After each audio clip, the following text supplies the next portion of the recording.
بسم اللہ الرحمن الرحیم. ایک بڑی امپورٹنٹ بات یہ ہے کہ خوشبو جو ہوتی ہے پرفیوم، ٹھیک ہے، میں ایک خاتون ہوں، میں باہر جاتی ہوں نا کہیں تو میرے پاس سے کوئی گزر جائے نا اچھی سی خوشبو والا یا والی، تو میں بڑی بری طرح اٹریکٹیڈ فیل کرتی ہوں اس کی طرف. لیکن میں اب دیکھتی نہیں، کیونکہ ہوتا ہے بندہ دیکھتا ہے پھر الٹے سیدھے خیالات آ سکتے ہیں کسی کے بارے میں. اس سے اچھا بندہ نہ دیکھے. مگر بندے کا دھیان بڑا اٹریکٹ ہونے سے میری مراد ہے دھیان وہاں بڑا چلا جاتا ہے. تو میں نے پرفیوم لگاتی نہیں، سالوں سے میں نے چھوڑ دیا پرفیوم لگانا. مجھے شوق بھی نہیں ہے اتنا کوئی، لیکن اتفاق سے مجھے یہ معلوم نہیں تھا کہ اس سے جن بڑے اٹریکٹ ہو جاتے ہیں.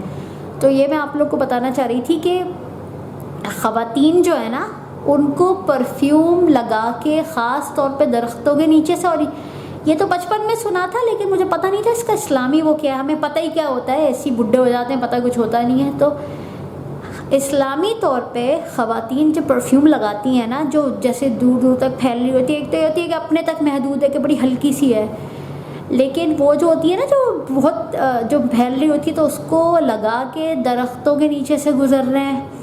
خاص طور پہ جن جو ہے نا وہ بڑے اس سے اٹریکٹ ہو جاتے ہیں، بڑا خطرہ ہوتا ہے. تو بھائی بہترین یہ میں تو مشورہ یہ دے رہی ہوں کہ میں تو لگاتی نہیں پرفیوم، کہ بہت اس سے گریز کریں. اور میں خود بھی اگر کبھی کوئی ایسی فرض کرو خوشبو لگا ہی رہی ہوں تو وہ اتنی مدھم لگاتی ہوں کہ زیادہ سے زیادہ میری ناک تک پہنچے. وہ تو نامحرم تک ویسے ہی نہیں پہنچنی چاہیے خوشبو، جیسے آدمی کی عورت تک جا رہی ہے عورت کے، تو کیونکہ بندہ بڑا اٹریکٹ ہو جاتا ہے نا، دماغ چلا جاتا ہے کہ کون ہے بھائی اتنی زبردست خوشبو آ رہی ہے، بھلے عورت ہی ہو. تو کہنے کا مطلب یہ اس پہ بہت احتیاط کریں.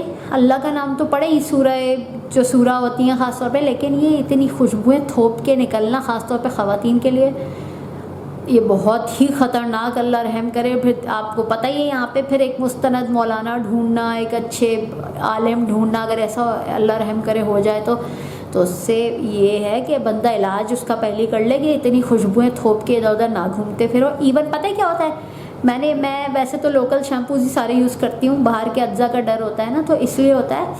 تو میں نے بھی ایک بات نوٹ کی ہے، جیسے اگر فرض کریں میں نے شیمپو کیا ہے، ٹھیک ہے، یا کنڈیشنر استعمال کیا، میں ہر دفعہ کنڈیشنر استعمال نہیں کرتی، تو اگر میں پونی بنا لوں یا جوڑا بنا لوں نا، تو اگر وہ پھر کھولو تو ایک دم سے تیز خوشبو آتی ہے، کیونکہ وہ آپ نے پونی یا جوڑا بنا تو اس میں بند ہو گئی ہوتی ہے نا شیمپو کی خوشبو.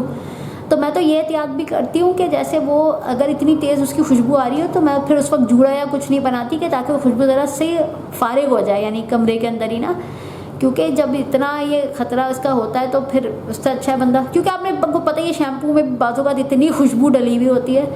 تو اور میں تیز خوشبو، کچھ لوگ نہیں ہوتے پاس سے گزرتے ہیں تو لگتا ہے پتہ نہیں پرفیوم کے اندر پھسل کے بالٹی میں گر گئے تھے، اتنا تیز دماغ پہ چڑھ رہی ہوتی ہے. تو اس لیے بہت احتیاط کی ضرورت ہے بجائے الٹی سی چیزوں کے. اور میں تو کہتی ہوں جو راستے میں کھانے پینے کی انڈے اور پتہ نہیں کیا کیا چیزیں پڑی ہوتی ہیں اس پہ تو میں تو پھیلانگتی بھی نہیں اس کے اوپر سے، کہ اندھوں کی طرح سے راستے میں چلتے ہوئے جا رہے ہیں، اس سے بچنے کی میں تو کوشش کرتی ہوں کم از کم. بہرحال مجھے اس کا پتہ نہیں کہ اس کی کیا وہ ہے، لیکن میں احتیاطاً کوشش کرتی ہوں. ٹھیک ہے، تو السلام علیکم ورحمۃ اللہ وبرکاتہ.